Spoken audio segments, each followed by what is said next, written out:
Partai Politik Dunia.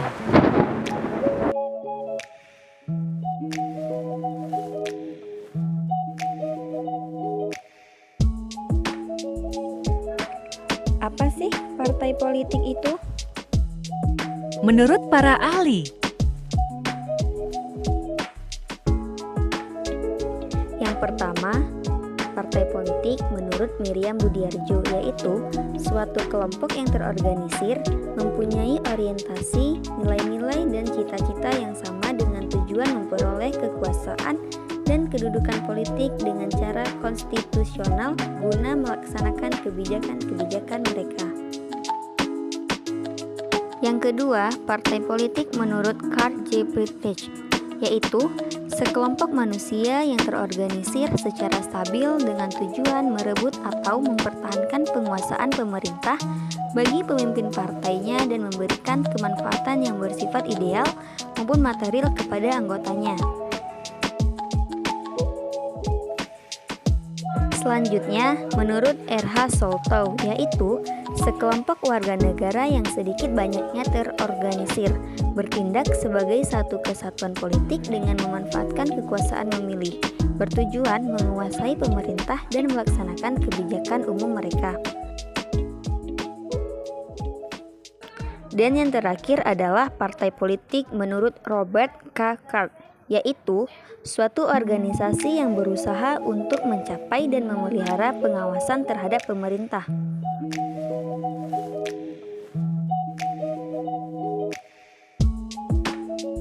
Apa sih fungsi dari partai politik?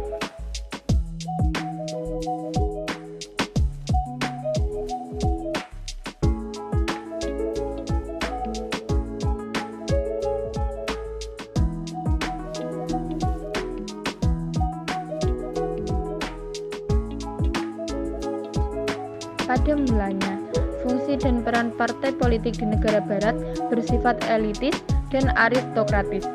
Dalam arti utama, mempertahankan kepentingan golongan bangsawan terhadap tuntutan raja. Namun, dalam perkembangannya, kemudian peranan tersebut meluas dan berkembang ke berbagai lapisan masyarakat. Pada umumnya, para ilmuwan politik menggambarkan adanya 4 fungsi partai politik. Yang pertama, menurut Miriam Budiarjo, meliputi sarana komunikasi politik, sarana sosialisasi politik, sarana rekrutmen politik, dan sarana pengatur konflik. Yang kedua, menurut Y. Vesmani dan Andrew Knapp, yang meliputi mobilisasi dan integrasi, sarana pembentukan pengaruh terhadap perilaku memilih, sarana rekrutmen politik, dan sarana elaborasi pilihan-pilihan pijakan. Sebagai sarana komunikasi politik, partai berperan sangat penting dalam upaya mengartikulasi kepentingan atau political interest yang terdapat atau kadang-kadang yang tersembunyi dalam masyarakat. Berbagai kepentingan itu diserap sebaik-baiknya oleh partai politik menjadi ide-ide kebijakan partai politik yang bersangkutan. Partai politik sebagai sosialisasi politik adalah proses pembentukan sikap dan orientasi politik mengenai suatu fenomena politik yang sedang dialami suatu negara. Proses ini disampaikan melalui pendidikan politik. Sosialisasi yang dilakukan oleh parpol kepada masyarakat berupa pengenalan program-program dari partai tersebut. Dengan demikian, diharapkan pada masyarakat dapat memilih parpol tersebut pada pemilihan umum. Partai politik sebagai salah satu sarana rekrutmen politik. Partai dibentuk memang dimaksudkan untuk menjadi kendaraan yang sah untuk menyeleksi kader-kader pemimpin negara pada jenjang-jenjang dan posisi-posisi tertentu. Kader-kader itu ada yang dipilih secara langsung oleh rakyat dan ada yang dipilih melalui cara yang tidak langsung, seperti oleh Dewan Perwakilan Rakyat atau melalui cara-cara yang tidak langsung lainnya. Yang terakhir, sebagai pengatur atau pengelola konflik. Partai berperan sebagai sarana agregasi kepentingan yang menyalurkan ragam kepentingan yang berbeda melalui saluran kelembagaan partai politik. Oleh karena itu, dalam kategori Y. Vesmani dan Andrew Knapp, Fungsi pengelola konflik dapat dikaitkan dengan fungsi integrasi partai politik. Partai mengagregasikan dan mengintegrasikan beragam kepentingan itu dengan cara menyalurkannya dengan sebaik-baiknya untuk mempengaruhi kebijakan politik kenegaraan.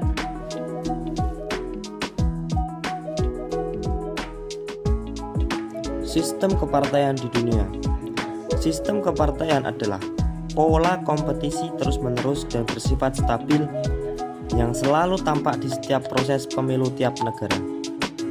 Sistem kepartaian tergantung pada jenis sistem politik yang ada di dalam suatu negara. Selain itu, ia juga tergantung pada kemajmukan suku, agama, ekonomi, dan aliran politik yang ada. Semakin besar derajat perbedaan kepentingan yang ada di negara tersebut, semakin besar pula jumlah partai politik. Sistem kepartaian di dunia dibagi menjadi beberapa sistem. Yang pertama, sistem dua partai. Sistem dua partai menurut Sartori adalah sistem kepartaian yang ditandai dengan format terbatas dan jarak ideologi yang tidak terlalu jauh. Misalnya terjadi di Inggris, di mana meskipun banyak partai berdiri, tetapi hanya dua partai yang eksis di setiap pemilu, yaitu Partai Buruh dan Partai Konservatif. Hal ini juga terjadi di Amerika Serikat, di mana Partai Republik dan Partai Demokrat yang hadir di setiap pemilu untuk kemudian memegang kendali pemerintahan. Yang kedua, sistem satu partai. Suatu negara yang menerapkan sistem ini hanya terdapat satu partai saja yang berkuasa dalam negara yang bersifat diktator. Fungsi partai dalam sistem ini sebagai pembimbing dan penggerak masyarakat serta menekan perpaduan antara kepentingan partai dengan kepentingan rakyat. Negara yang menerapkan sistem ini adalah beberapa negara Afrika, Eropa Timur, Republik Rakyat Cina, serta Korea Utara atau negara-negara komunis. Yang ketiga, sistem multipartai, di mana terdapat beberapa partai yang diperbolehkan hidup dan berkembang. Masing-masing partai politik mempunyai asas yang berbeda-beda. Biasanya, dalam sistem ini susah ditemukan adanya suatu partai yang memperoleh suara terbanyak. Oleh karena itu, dilakukan koalisi di antara beberapa partai agar suara yang diperoleh dapat menjadi suara terbanyak. Demikian juga pemerintahan yang dibentuk juga pemerintah koalisi. Sistem ini biasanya diterapkan dalam masyarakat yang bersifat majmuk atau heterogen. Negara yang menganut sistem ini adalah negara Prancis, Indonesia, Belgia, Filipina, dan lain-lain.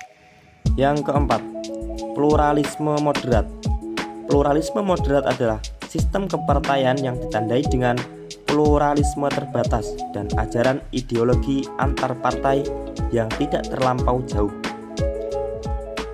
Pluralisme moderat ini terjadi di negara Denmark. Yang kelima, pluralisme terpolarisasi. Pluralisme terpolarisasi adalah sistem kepartaian yang ditandai dengan pluralisme ekstrim dan besarnya jarak ideologi antar partai. Pluralisme terpolarisasi ini terjadi di negara Italia selama tahun 1970-an dan di negara Chili sebelum kudeta tahun 1973. Yang keenam, partai berkuasa. Partai berkuasa adalah sistem kepartaian yang ditandai dengan adanya satu partai yang selalu memenangi kursi di parlemen. Seperti yang telah disebutkan, sistem partai berkuasa ini terjadi di negara Malaysia, India, dan Jepang. Partai yang ikut pemilu tetap banyak, akan tetapi yang menang adalah partai yang itu-itu saja.